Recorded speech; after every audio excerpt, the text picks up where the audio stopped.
This is Steph from Double Move Sports, and you're watching the Fantasy Film Room. When Golden Tate was signed by the New York Giants in the offseason to a 4-year, $37 million deal, many Giants fans wondered why in the world they would sign a 31-year-old wide receiver. The move seemed like a desperation signing to fill the void left by Odell Beckham in the Eli Manning-led passing game.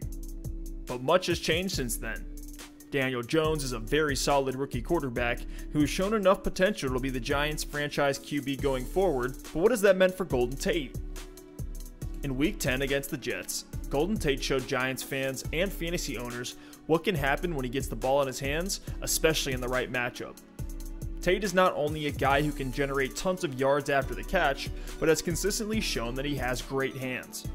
Any NFL team that needs a hybrid slot-wide wide receiver too, they're quick to grab Tate. And for good reason. Tate has brought veteran experience and explosive playmaking that has made Jones' transition to the league a little easier, and a fantasy owner's delight as a wide receiver 2 or flex play since returning from a PED suspension in Week 5. Since after his first game back where he got the rust off against Minnesota, Tate has averaged 18 fantasy points a week in PPR leagues. In this game, Tate caught 4 of 8 targets for 95 yards and 2 touchdowns. That's 23.8 fantasy points and Tate's highest finish of the season. While this game was against the second to last ranked passing defense in the league, it was his lowest catch rate of the season. Compare that to his season averages, and you can see why he's been a consistent start in your league.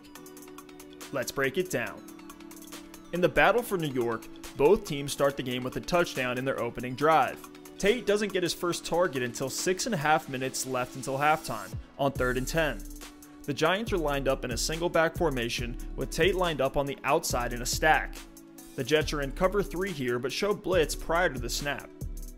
Cover 3's weakness is short passing routes, as the corners have to play deep. Daniel Jones reads this coverage and hits Tate after he breaks to the outside and then does a nice little spin move. 6-yard gain, but unfortunately no first down. Tate's second target and reception of the game doesn't come until after halftime. On 3rd and 9, the Giants call this jailbreak screen. 2 wide receivers and the tight end take off upfield and block, while Tate takes a step back to the ball to take this 61 yards to the house.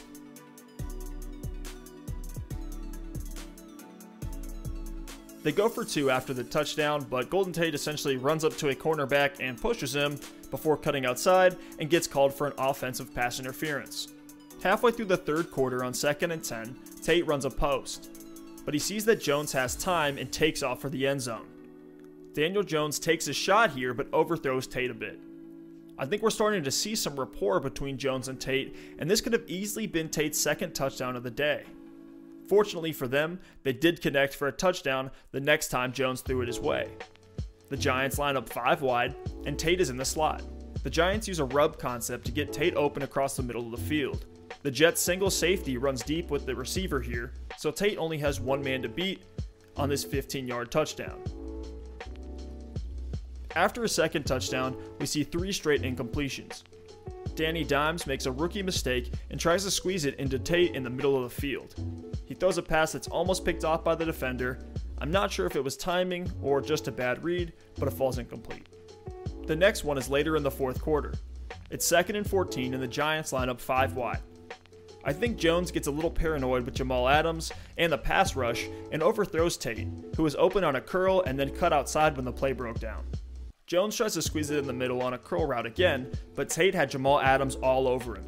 Jamal Adams was one of the highlights, if not the highlight, of this game.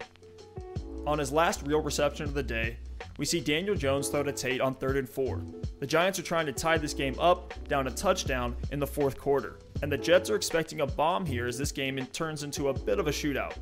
Tate is back at home in the slot, and he runs a dig and finds a soft spot in the linebacker's coverage for a 7-yard reception to move the chains. Very clutch play there.